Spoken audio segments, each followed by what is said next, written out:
আজকের গল্পটা এক সাদাসিধে গ্রাম কুমুদপুরের নদীর তীর ঘেঁষে কাঁচা তরিতরকারি, সবজি, ফলালারা, মাছ মাংস বিক্রেতারা তাদের জীবন নির্বাহ করে। কুমুদপুরের এই সাদাসিধে জীবনের মাঝে একটি মজার বিষয় হলো তারা একে অপরের প্রতি প্রচণ্ড অনুরাগী। কুমুদপুরের জমিদার হারাপ্রসাদ ধন সেই কাঁচা তরিতরকারির বাজারে তার বিশাল বাজরা নিয়ে বাজার করতে আসেন। সবাই ব্যতিব্যস্ত। কি হে, কি খবর? আজ বাজার কেমন? হরিধন তো এখনো আসলো না, সেই যে গেল মাছ নিতে। দূর থেকে সবাই দেখল হরিধন মাছ নিয়ে আসছেন। হরিধন বেশ পুরনো বয়সবৃদ্ধ মানুষ এবং কুমুদপুরের বাজারের খুব পরিচিত জন। হরিধন চাচা, তোমার তো আজকে ভালোই মাছ বিক্রি হয়েছে। আর হ্যাঁ রে, তোর কি অবস্থা? আমার তো এই সবজি কটাই আছে। ঠিক আছে ঠিক আছে, ও হয়ে যাবে। দিন শেষে তো আর কারো বাকি থাকে না। সবই উপর আল্লাহর কৃপা। উপর আল্লাহর কৃপায় সবারই খাবার ব্যবস্থা হয়ে যায়। তা যে বলছিলাম, জমিদার মশাই আসছিল নাকি? না, আসার কথা, তবে আসবেন। এই বলতে না বলতেই বজরা নিয়ে কুমুদপুরে জমিদার মশাই চলে আসলো। জমিদার মশাই আজকে মাছ কিনবে বলে এসেছেন। হরিধন চাচা সবকিছুকে দেখাই বলল, আজ টাটকা রুই, কাতল, ইলিশ, গজার মাছও পেয়েছে 4টে। আর সবার মাঝে তাজা সবজি ফলগুলো তো আছেই। জমিদার মশাই হরিধন চাচাকে খুব বিশ্বাস করে, তার কাছ থেকে মাছ চোখ বন্ধ করে কিনে নেয়। তাই কথা হচ্ছিল। কি হে হরিধন, শুনলাম তুমি নাকি আজ বেশ ভালো মাছ পেয়েছো। শোনো, আগামী সপ্তাহে আমার মেয়েকে ওই পাশের গ্রামের লোকেরা দেখতে আসবে, বুঝেছো?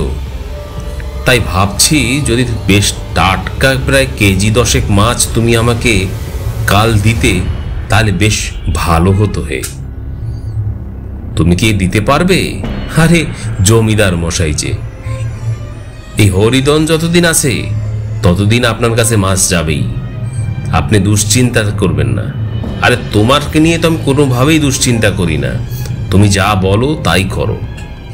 হ্যাঁ হ্যাঁ, এই গ্রামের সবার একটা দায়িত্ব কর্তব্য আছে না? হাজারো হোক, আপনি প্রজাদরদি একজন জমিদার। বেশ বলেছ। শোনো, দামে কিন্তু কম পাবে না, কিন্তু মাছটা কিন্তু টাটকা হওয়া চাই। আর রাত বিরাতে যদি তুমি জেতা মাছ দিতে পারো তাহলে দেখো। রাত বিরাতের জেতা মাছের কথা শুনে একটু ঘাবড়ে গেল সবাই, কারণ রাতের বেলা মাছ মারাটা একটু সমস্যাই হয়ে দেয়। জমিদার নিজের মতো করেই আর কি তার খরচাপাতি করে সবজি কিছু পটল, চিংড়ি, লাউ, বেগুন, গাজর, টমেটো, শাকসবজি নিয়ে সে ফিরবে বলে।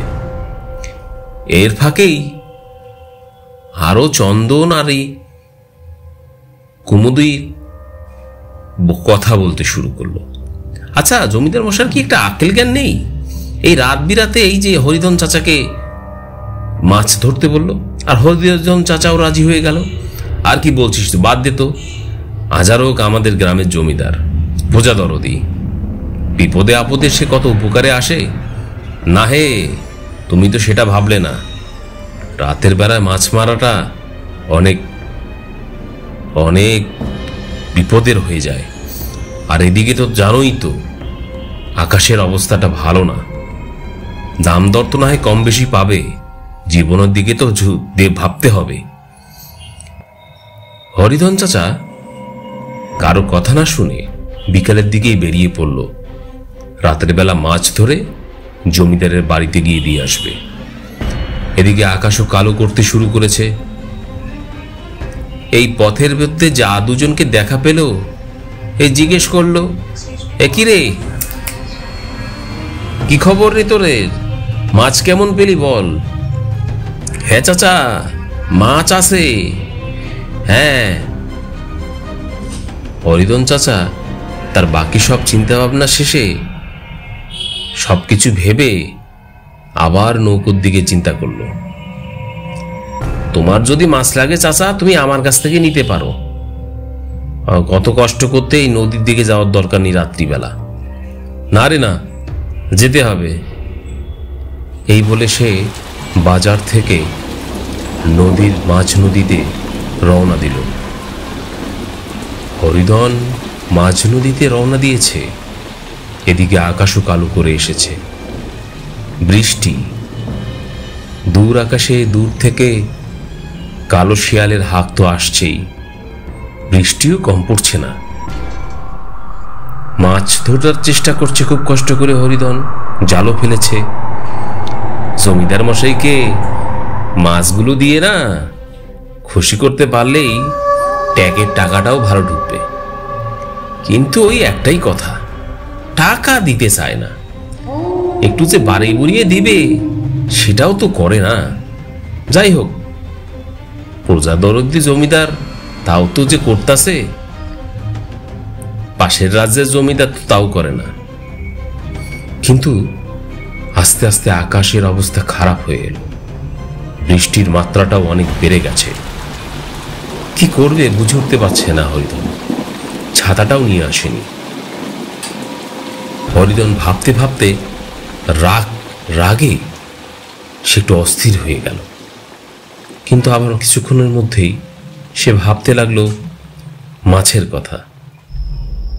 এদিকে আস্তে আস্তে জাল টানতে শুরু করলো। কিন্তু বৃষ্টির মাত্রাটা যতই বাড়ছে, হঠাৎ করে বিদ্যুৎ এসে হরিধনের নৌকাতে। একই বিদ্যুৎ, বিদ্যুৎ! হরিধন, হায় ভগবান, হরিধন আর নেই। বিদ্যুৎ পড়ে হরিধন নৌকোতেই মারা গেল। তার চেহারাটা ঝলসে গেছে। প্রচন্ড বৃষ্টি। কিছুক্ষণের মধ্যে বাতাস কমতে শুরু করলো। কমতে কমতে হঠাৎ পাশেই আর এক মাঝি মাছ ধরতেছিল। সে দূর থেকে হরিধনের নৌকাটা দেখতে পেল। চিন্তা করলো, কি ব্যাপার, এত রাত্রে হরিধনের নৌকাটা না? একটু কাছে গিয়ে দেখি তো। বৃষ্টিতে ভিজে সে হরিধনের নৌকাটা কাছে গিয়ে দেখে হরিধনের লাশ। পুরা দেহ ঝলসে গেছে। ওরে বাবা রে, হরিধন চাচা, লাশ তো ঝলসে গেছে। এই কে আছিস, এদিকে আয়, হরিধন চাচার লাশটাকে তোল। গ্রামের সবাই মিলে হরিধন চাচার লাশটা নদীর তীরে নিয়ে আসলো। কিন্তু ততক্ষণে নিস্তব্ধ। জমিদারও দৌড়ে আসলো। জমিদার ভাবলো এ কি হলো। আসলে জমিদারের আবদারটা বেশি হয়ে গিয়েছিল। জমিদার মশাই, কি হলো বলেন তো? আরে আমি কি ওকে বলছিলাম যে রাত জাগে এই ঝড় বিরাতে মাছ ধরতে? আমি ওকে বলেছিলাম যদি সে পারে তাহলে আমাকে মাছ কখানেক দিবে, 10 কেজি মাছ। আমার মেয়ের দেখতে আসার বড় কথা, কিন্তু তাকে তো সচেতন থাকতে হবে। একটি ছাতাও তো নিতে পারতো হরিধন। কুমুদপুরের জমিদার কিছু খরচাপাতি দিয়ে বলল এই রাত্রেই তাকে বাসায় ফিরে দিতে, তার আত্মীয় স্বজনের কাছে। কে ছাড়া তো কিছু করার নেই। কিন্তু নিয়ে যাবে কে? ওই যে অনিমেষ আর চঞ্চল। অনিমেষ আর চঞ্চলকে দেন, টাকা দেন, লাশটাকে নিয়ে ওর বাসায় গিয়ে দিয়ে আসুন। অনিমেষ আর চঞ্চল রাত্রেবেলা বাসায় গিয়ে লাশটা দিতে চাইল না। তারপরেও তারা অনেক অনুনয় বিনয় করে লাশটাকে নিয়ে চলে গেল। কিন্তু তাদের মনের ভেতরের ভয় তখনও কাটেনি। সবাই একটি ভয়ে রয়েছে। একটি লাশ, মধ্যরাত। যাই হোক, গল্প করতে করতে অনিমেষ আর চঞ্চল লাশ নিয়ে যাচ্ছে গ্রামের দিকে। হরিধনের লাশটা ছাইয়ের ভেতরেই রাখা আছে। মাঝে মাঝে দেখছে, ভয়ও একটু আধেকটু করছে। বৃষ্টিও পড়ছে, কালো শিয়ালের হাঁক তো আছেই। আস্তে আস্তে যেতে শুরু করলো। এরপর অনিমেষ বলল, ওই দেখ দেখ, দূরে কে যেন দাঁড়িয়ে আছে, বোধহয় ওই নদীর গ্রামেই যাবে। চল নিয়ে যাই। ভালোই তো হলো, দুজনের বদলে আরেকজনকে সাথী হিসেবে পেলাম। খারাপ কি, 2 টাকা কামাই তো হবে। একটা কাজ কর, আরাধন কাকার লাশটাকে একটা কাপড়ের মধ্যে লুকিয়ে ঢেকে ফেল, আর ওই কালো কাপড় চাদর মোড়ানো লোকটিকে তুলে নে। যদিও বা বোঝা যাচ্ছে না লোকটা কালো চাদর কেন পরে রয়েছে। আর বৃষ্টির মাত্রাও তো বেড়ে যাচ্ছে। তাড়াতাড়ি চালা, তাড়াতাড়ি নৌকাটা চালা। ওদের মধ্যে কেউ ভাবতে পারেনি এই কালো চাদর পরা লোকটা আসলে কোনো মানুষ না, সে একটা আস্ত প্রেতাত্মা রাক্ষস। মানুষ খেল প্রতিদিন রাতের মধ্যে সেই পথ ছেয়ে থাকে। চঞ্চল আর অনিমেষ চিন্তা করলো, দুজন আছি যখন আরেকজনকে নিলে সমস্যা কোথায়। আসো ভাই আসো, ওঠো ওঠো ওঠো, নৌকোতে উঠে পড়ো, চলো ওই পারে নামিয়ে দেব। এই বলে উঠতে শুরু করলো। এই অনিমেষ, কাজটা কি ঠিক হলো? আরে দূর রাখতো, চল চল, টাকা 50টা টাকা বেশি পাওয়া যাবে নি, চল যাই, তাড়াতাড়ি নৌকাটা চালা। আরে আমার তো লাশটা দেখেই ভয় লাগতাছে। দেখছস রঘু কাকার চেহারাটা কেমনে কইরা ঝলসিয়া গেছে। লাশটা কিছুক্ষণ মুখ ঢেকে থাকলো কালো কাপড় দিয়ে। তার কিছুক্ষণ পর লাশটা বিকট হাসিতে হাসতে শুরু করলো।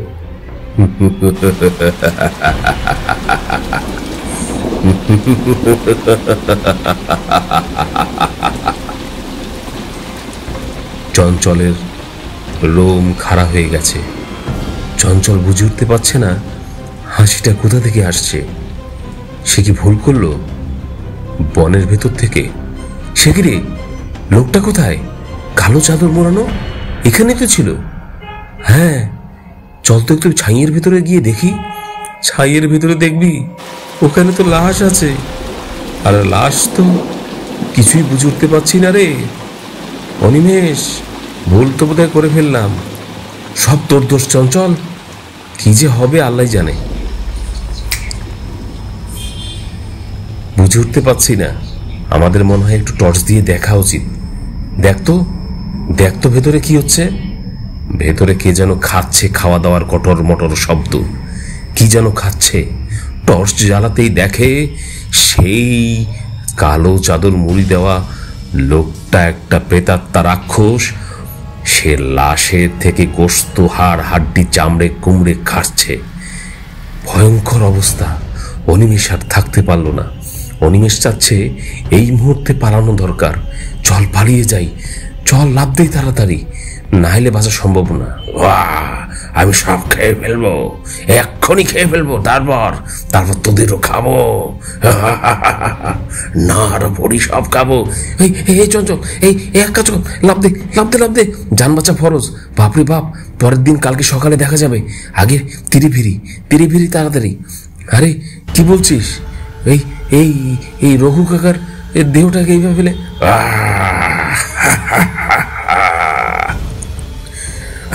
লাভ দে। ওরে সর্বনাশ, কি যে পড়েছি রে আপনি বাবা। পালা, তাড়াতাড়ি পালা। তাড়াতাড়ি চল, ওরে বাবা, ওরে বাবা রে। এই বলে পরের দিন সকালে নৌকাটা তীরে ভিড়ল। লাশটার অর্ধেকটা খেয়ে ফেলেছে সেই ভূত। সবাই মিলে বলল, এ কি আজব একটা কথাবার্তা, এর যে হয় নাকি? রাত্রেবেলা এই প্রেতাত্মার রাক্ষস কোথা থেকে এসে লাশটাকে খেলো? সর্বনাশ! চলো আমরা একটা কাজ করি, লাশটাকে এখানেই জ্বালিয়ে দিই, সেটাই বরঞ্চ ভালো হবে। হ্যাঁ হ্যাঁ, চলো চলো, সবাই মিলে জ্বালিয়ে দিই, তারপরও তার আত্মাটাকে শান্তি পাক। এই বলে সবাই তার লাশটাকে জ্বালানোর ব্যবস্থা করল। ঘাটের মধ্যে শ্মশানতলায় কাঠখড়ি নিয়ে আসে জমিদার বাবুর উপস্থিতিতে লাশটাকে জ্বালিয়ে দিল। কেউ চায়নি যে রঘু কাকার এই অবস্থাটা হোক। হয়তোবা নিয়তির খেলা, না হলে সেই মানুষকে প্রেতাত্মার কাজ।